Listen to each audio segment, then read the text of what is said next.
vi har gått til ro. Jeg kryper tett inn til deg, det er så godt å være to. Du er den som jeg behøver, du er den jeg lever for.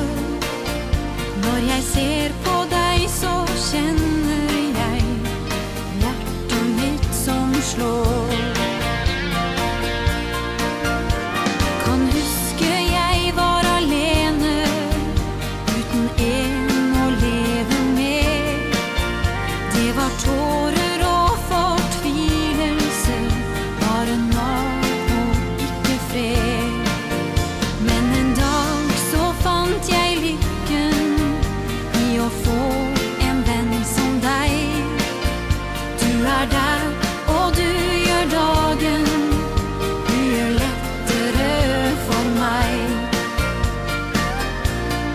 Vi er midt i livets sommer, er så glad det er oss to. Den vil vare hele livet, å min venn.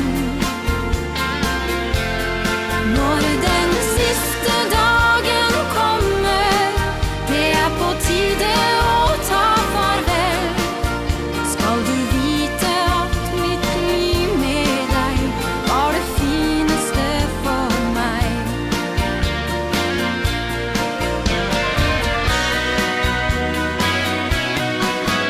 Når ditt kinn blir merket av livet og furet av tidens tann, og ditt hår er farget av vind,